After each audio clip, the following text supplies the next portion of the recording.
So if you haven't heard, there's a crisis in America. A student loan crisis. Over $1 trillion in student loan debt. Now, some people say it's because colleges charge too much. Some people say it's because we have irresponsible borrowers. Some people say it's because Congress put in place a plan that should have never been there in the first place. I could raise my hand at probably all three of those and just say, yep. But really all of that doesn't matter to you. The why it's the way it is doesn't matter. To you, you have to decide to make good choices in the midst of the environment that you live in.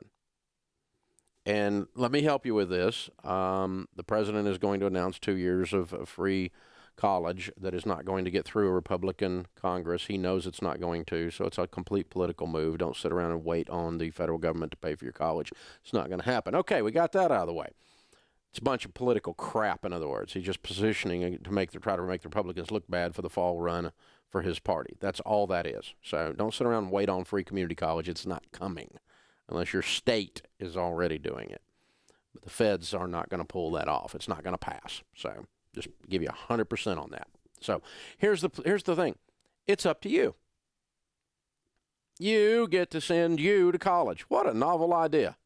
So Rachel Cruze joins me, my daughter, and co-author of the book Smart Money, Smart Kids, where we devote an entire chapter to talking about how to go to college and, that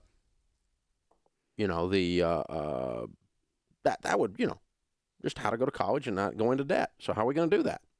That's the plan. So it's that time of year, isn't it? It is, yes. Thanks for having me back on. But the acceptance letters are rolling in for a lot of high school seniors here in the spring semester for them to choose a school in the fall. So we figured that this would be a good time to give you listeners some words of advice. If you're a parent or if you're a student listening, that'd be really pretty great if you were a high school senior listening to the Dave Ramsey Show.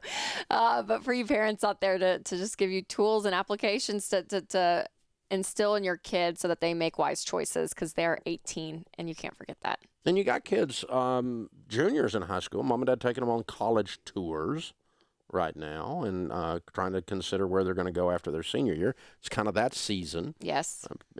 Seniors getting ready to graduate in the spring and head off to college. So it's that season. So there's a lot of college selection going on at this particular moment. A lot of discussion about where to go to college. And really, where to go to college is part of the equation, but there's a big discussion in society today with the student loan crisis. I think that's what's brought it up is college worth it?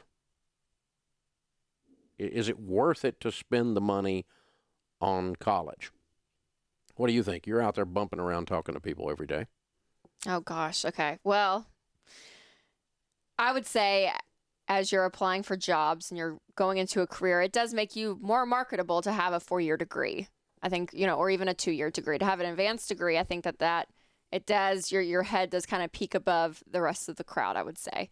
But it doesn't guarantee a job. And I would say, though, people focus more on what's on the diploma, the school name, versus what they're studying and what they're doing to apply themselves. You don't mean the employers. You mean the people going to school. Sometimes they're too worried about the school name. Yeah, I apologize. Yeah. That's what I mean. Yeah. Okay. So I think that our mindset has shifted to more of the importance of where you're going to school versus just the idea of, hey, just getting a good college education, even if it's a community college, even if it's a state school, going back to the basics of that. So, but college isn't for everyone. So I would say that as well. Well, I think there's two things that you get an ROI on, a return on investment with college. The obvious one is that you put tools in your belt that enable you to do a job. You can't be an accountant without an accounting degree. You have to learn accounting. If you learn marketing, you can do marketing without a marketing degree, but if you learn more about marketing, you're going to be more effective at marketing. That's putting tools in your belt. And so whether you're running your own business, which I do, or whether you're working with someone on someone's team, either one of those situations, you're putting tools in your belt and there is an ROI. Now, that presupposes that you're getting a degree that actually matters. And that's why I always make fun of it and say, don't get a degree in German polka history. because there's no market for that. So there's the actual ROI of you will make more because you're worth more, because you have more tools in your belt. You know things that other people don't know that make you bring value to that organization, cause them to make more money because you're there than if you weren't educated. But that, that again assumes you're actually studying something that the marketplace cares about. And so, you have to think about that. There's nothing wrong with getting an art degree, but you need to understand that the marketplace has a very thin appreciation, a very narrow appreciation for your art degree in terms of them paying you for that. You get a degree in theater, you're going to get the same thing. It's a very narrow application of that versus getting a degree, say, in a general business situation, or getting a degree. Rachel's got a degree in communications. That's a broader degree that has more places of application, light years more places of application than some of these other degrees.